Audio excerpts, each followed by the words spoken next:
एक मिनट, ये हो क्या रहा है? हाँ, बहुत ज़्यादा थक गया हूँ भाई। मेरी सांसें अटक गई है, मैं सांस नहीं ले पा रहा हूँ। मुझे कोई चाहिए जो सांस दे दे इसे। करीब 2000 किलोमीटर ऊपर चढ़ के। 2000 किलोमीटर? अबे तो पागल हो गया क्या? पता नहीं कौन से जंगल में आ गए हम।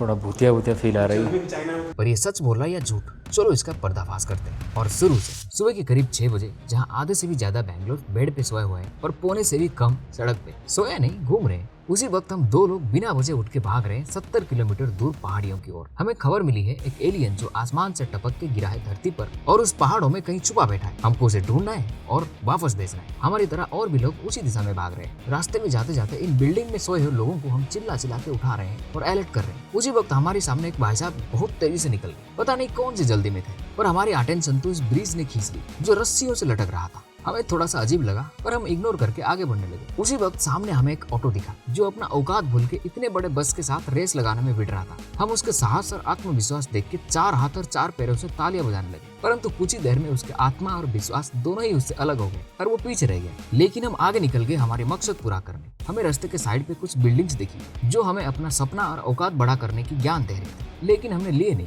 उसी वक्त हमें फिर से वो ऑटो दिखी जो नीले बोर्ड पे लिख के हमें धमकी दे रहा था उसे दूर रहने के लिए, पर फिर भी हम नहीं माने और आसमान को छूने के लिए निकल पड़े। यहाँ हमें इंसानों से ज्यादा इमारतें दिखाई दी। हम अपने आप को इसका कारण पूछने लगे। ये हमारी तरीका है सवाल पूछने का, परंतु उसके जवाब हमें मिला नहीं। अगर कुछ मिला तो एक फोन नंबर, जिसमें मैंने फोन लगाया तो वो किसी दूसरी भाषा में गाली देने लगे। बोले आप बड़े बदतमीज इंसान हो। फिर हमें आगे एक पहाड़ दिखी जो सदियों से इधर ही खड़ी थी, जैसे कि इसकी गवर्नमेंट जॉब लगी हो। लेकिन जब हम और आगे बढ़े तो हमें सड़क पे 4 लोग चलते हुए मिल गए। ये वही 4 लोग थे जो हमेशा कुछ न कुछ कहते रहते हैं। 4 लोग क्या कहेंगे। फिर मैं आगे बढ़ने की कोशिश की तो सड़क पे गाड़ियों की लाइन लगी हुई थी। सारे गाड़ियां अपने मालिक से परेशान होकर यहाँ आ गए थे। तो मैंने इनकी परेशानी का कारण पूछने लगा तो वो मुझे बोले चल हट, अपने काम से काम रख। फिर हम आगे निकल गए और हमें उसी वक्त पता चला कि कोई हमारे पीछा कर रहा है, लेकिन हमने घबराया नहीं। उसको बिना देखे ये बोल दिया भाई साहब, पीछा करने वाले हमेशा पीछे रह जाते हैं। आगे हमें बाइक पे जाते हुए 3 लोग दिखे जो एक साथ मिलकर उस बेचारी बाइक की जान निकालने में बिजी थे। उसकी फटी पड़ी थी, पीछे से धुआं निकल रही थी, परंतु ये क्रूर इंसान ये सब कुछ नजरअंदाज कर रहे थे। उसी वक्त हमारे सामने घना कोहरा हमारी आंखों में टकराई। हमें सब कुछ धुंधला धुंधला नजर आया, हमारी फ्यूचर की तरह।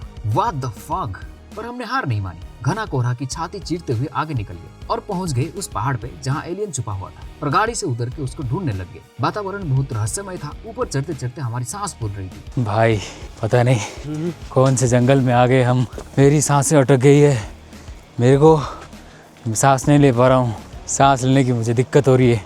मुझे कोई चाहिए जो सांस दे दे इसे। ऑक्सीजन कार्बन डाइऑक्साइड के साथ भाग रहा था वाटर को जन्म देने के लिए। मैं उधर से भाग के घर जाने की कोशिश कर रहा था। इतने में मुझे वो पेंगुइन की याद आ गई। फिर से मुझे मोटिवेशन मिला। मैं लौट आया और निकल पड़ा सर्टन डेथ को एक्सपीरियंस करने। तो हम ऊपर चढ़ के जा रहे थे और हमें जगह जगह लोग नजर आ रहे थे जो हमें इस घने कोहरे में चिपके हम पे नजर बनाए हुए थे। कहीं हम एलियन को पहले ना पकड़ ले। इतने में हमारी सांसें और ज्यादा फूलने लगी। बहुत ज़्यादा थक गया हूँ भाई। हाँ, करीब 2000 किलोमीटर ऊपर चढ़ के मैं बहुत थक गया हूँ।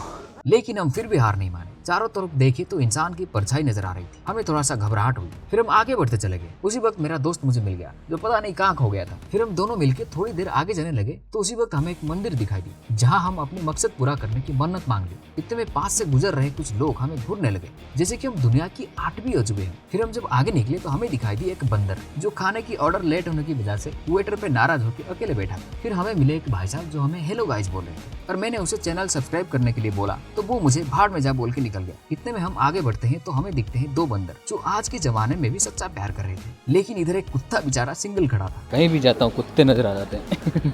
उसी वक्त हमें नजर आए कुछ लोग जो ऊपर खड़े होकर आसमान में कुछ देख रहे थे और हम वो देखने के लिए उनके पास चलने लगे, परंतु हमें कुछ भी दिखाई नहीं दिया। सब कुछ शून्य ही था और हम लौट ही रहे थे। हमें मिला और एक बंदर जो बकलोल इतनी ठंड में भी इंसानों की मजाक उड़ाते हुए ठंडा आइसक्रीम खा रहा था। तो हमें थोड़ा सा बुरा लगा और हम उधर से भाग निकले। ऐसे ही चलते चलते जा रहे थे तो हमें मिला एक मोबाइल टावर जो हमें चीख चीख के बोल रहा था कि भाई साहब तुम जिधर भी चले जाओ ऑफिस वाले तुम्हारे पीछा नहीं छोड़ने वाले। फिर हम एक रहस्यमय जगह की खोज की जिसके अंदर पेड़ पौधे सड़क और एक घर भी दिखाई दी जिधर लिखा था नेहरू नीला। हमें लगा नेहरू जी इधर ही रहते होंगे। थोड़ा भूतिया भूतिया फील आ रही है। तो हमने ये जानने के लिए दरवाजा नॉक किया, परंतु किसी ने भी आवाज नहीं दी। फिर हम नेहरू जी को इधर उधर ढूंढने लगे। एक गार्डन उसको नेहरू को उसने डेडिकेट किया है, ऐसा नहीं कि नेहरू ने कब्जा कर लिया। और बहुत ढूंढने के बाद हमें नेहरू जी बाहर खड़े हुए मिल गए। तो मैंने उनसे इधर खड़े होने का कारण पूछने लगा, तो उन्होंने मुझे दर्द के साथ जवाब दिया, देखो इस देश में जो भी कुछ हो रहा है सब हमारी गलती बोल रहे हैं, तो क्या करें, इसलिए हम इधर आ गए। हमने कहा चिंता मत कीजिए, वक्त बदल जाएगा। फिर हमें अपनी मकसद की याद आ गई जिसके लिए हम इधर आए थे। तो हम छुपे हुए एलियन को ढूंढने के लिए इधर उधर हर जगह छानबीन कर ली, लेकिन इतने में एक बंदर आके मेरी हेलमेट चुराने की कोशिश की। तो मैंने उसको भगा दिया और उसको हेलमेट चोर बोलने लगा, और वो थोड़ा सा गुस्सा होकर पेड़ पे चढ़ गया और अपनी जंपिंग स्किल दिखा के हमारे मजाक उड़ाने लगा। तो हम डर के उधर से भागते भागते जा रहे थे। इसी वक्त हमें दिखाई दी गांधी जी की गेस्ट हाउस। तो हमें लगा गांधी जी अंदर होंगे तो इनसे मिल लिया जाए। तो इसी चक्कर में हमने अंदर घुस गए, लेकिन जाके देखे तो गांधी जी हमसे बहुत ज्यादा नाराज थे और उधर मुंह करके खड़े थे, हमसे नजर ही नहीं मिला रहे थे, क्योंकि हम इस बार की गांधी जयंती में इंस्टा पे स्टोरी देना भूल गए थे। तो इतनी नाराजगी देख के हम उधर से निकल आए हमारे मकसद पूरा करने। हमें इस वक्त कुछ लोग मिल गए जो पता नहीं बहुत खुशी से नाच रहे थे। इतनी परेशानी के साथ जब हम उनको देखे तो हमें थोड़ा गुस्सा आने लगा। तो हम अपना कैमरा घुमा के एलियन को ढूंढने लगे, लेकिन हमें कोई भी एलियन नजर नहीं आया, बस इंसानों की गाड़ियां नजर आई जो इंसानों से भी ज्यादा थी। उसी वक्त हमें किसी ने बोला एलियन उधर छुपा है, तो हम उसकी बात को मान के उधर चल पड़े, बट वो उधर है किधर हम पूछना भूल गए। हमारी तरह और भी लोग उसी डायरेक्शन में चल रहे थे। तो हमें उसी वक्त एक तालाब मिली जहाँ एलियन छुपा होने की सूत्रों से खबर मिली थी। हम उसको पूरा ऊपर से नीचे छानबीन कर ली, परंतु हमें कुछ भी नहीं मिला और हम पूरी तरह से निराश हो गए। फिर उसी वक्त हमें एक बच्चा मिला जो हमारी सेल्फी स्टिक छीनने की कोशिश कर रहा था। तो हम दो लोग मिलकर जब इस गलत कार्य के खिलाफ आवाज उठाने लगे तो उस वक्त वो बच्चा हमें बोलने लगा, अरे तुम लोग कितने बेवकूफ हो, इसको ऐसा नहीं ऐसे यूज करते हैं। तो हम उसके सलाह मान के वहाँ से निकल लिए, परंतु हमारा मकसद अभी तक पूरा नहीं हुआ था। फिर हम थोड़ी देर आगे जाने के बाद जब अपनी दिमाग लगाने की कोशिश की तो हमें याद आया कि भाई साहब एलियन तो हमारे सपने में आए थे और हम उसको सच मान लिया। क्या इंसान बनेगा रे तू। तो गाइस, हर सपना सच नहीं होता है। See you in the next video. मन करे तो सब्सक्राइब कर लेना।